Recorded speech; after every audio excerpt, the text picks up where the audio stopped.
Sir,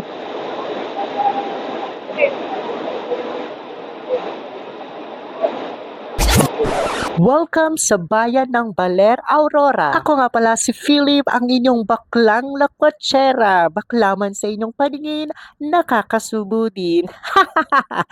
Kaya naman samahan ninyo akong tuklasin at alamin ang ganda ng Baler Aurora. Last Baler ko nga guys since 2017 pa, laking gulat ko ngayon kung gaano nakaganda ang bayan ng Baler. Laking gulat ko nga, nung huling punta ko dito, wala talaga silang mga hotel accommodation, mga transient house, wala talaga as in. Lahat na makikita mo dyan sa hallway is puro kubo. So ngayon guys, laking gulat ko kung gaano nakaganda ang Baler at itong Sabang Beach. At laking gulat ko din talaga na marami ka na makikita mga turista dito, even mga familisim, mga chupapi, at nagagandahan talaga ng mga hotel accommodation. Itong talagang hallway na to, puro kubo lang talagang makita mo dyan talaga dati. So talagang na-shock talaga ako kung gaano nakaganda ang bayan ng Baler. At higit sa lahat, ito talagang pinagtataka ko na napakarami nang nagsisurfing dito sa Sabang Beach. Di tulad talaga dati, talagang wala. Makikita mo talaga ang alon lang na malakas pero wala talagang nagsisurfing dito. Pero ngayon guys, super ang dami na talagang turista dito at napakaganda. At itong restaurant na to na Yellowfin Restaurant ay talagang napakasarap na kanilang mga pagkain. Diyos mio, talagang matatakam ka. Meron din ako kinain dyan na pako na gulay siya guys, super sarap. Na half cook lang siya na may halong um, kamatis, sibuyas, tapos itlog na pula. Napakasarap guys, super. Tapos dito rin kami nag-lunch sa Bay Inn hotel. Super ganda rin dito guys. At tas yung backdoor nila, ayan, ang Sabang Beach. Ayan ang view beach nyo. Pagkakain din kayo dyan ng mga tropa mo or families or mga turista. Super ganda din talaga dyan. At naligaw pa nga kami sa pagdaan dahil nga nakakapagtaka, ang dami na rin talaga magagandang hotel accommodation dito. Super, super saya ko talaga na nabuhay ang mga turista dito at ang mga magagandang ah, tourist spot dito sa Baler, Aurora. At syempre, ipapakita ko din sa inyo yung backdoor nitong Bay Inn Hotel kung saan pwede kayong mag-lunch, dinner dito.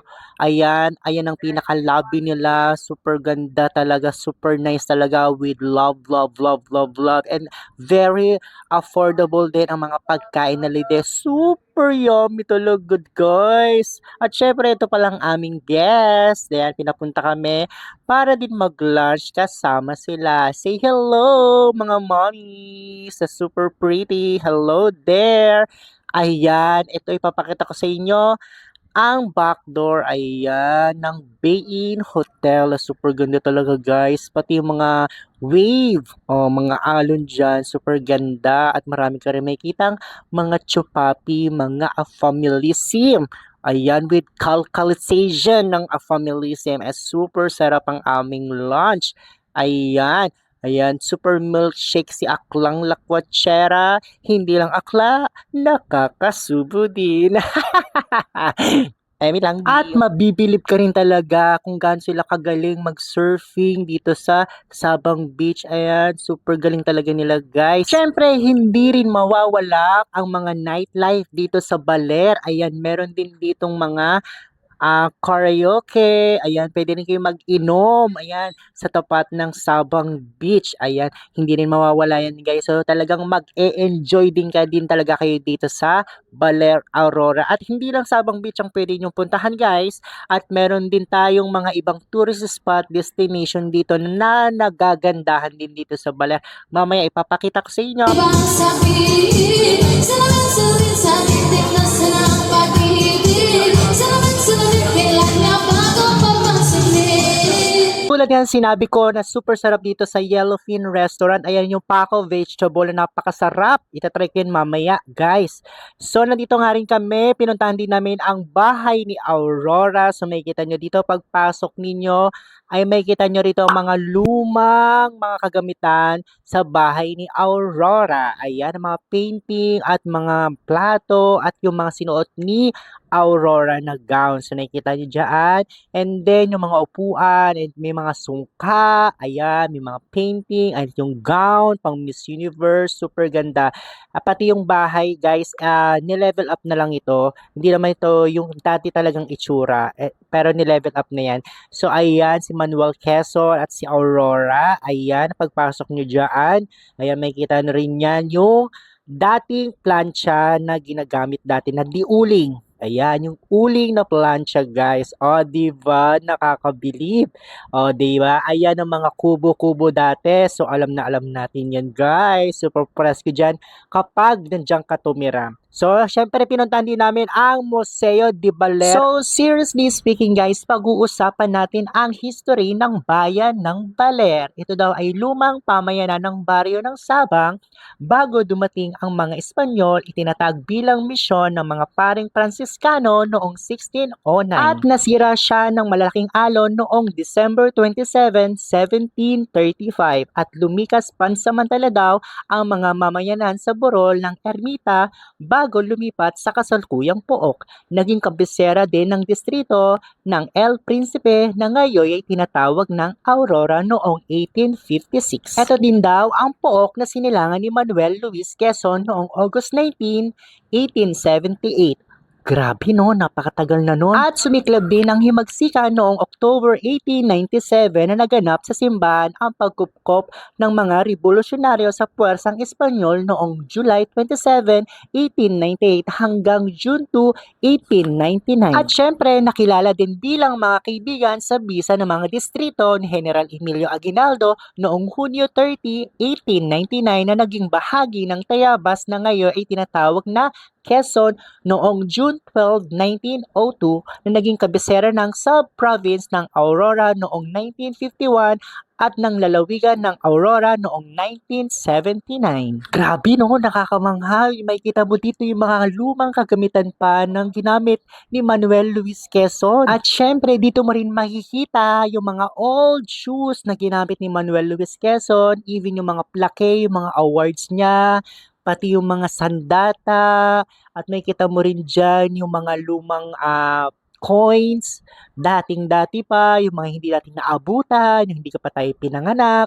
So, dyan mo rin makikita sa Museo de Baler. So, makikita mo rin ang mga lumang mga litrato, mga larawan, at mababasa mo rin talaga yung mga nangyari noon talaga dito sa Museo de Baler. And also, makikita mo rin dyan yung mga salamin na ginamit ni President Manuel Luis Quezon, pati yung mga phone, ayan, mga wallet, medyas, may kita mo rin dyan, ayan din yung mga sandata dati, so mabibilib ka rin talaga, pati yung mga old picture na nakasalamuha ni President Manuel Luis Quezon. So may kita mo rin dito sa Museo de Baler, ayan yung mga kagamitan niya na luma, pati yung mga sinturon, ayan yung mga damit, mga Amerikana, ayan, ito din yung mga Philippine old coins, ayan.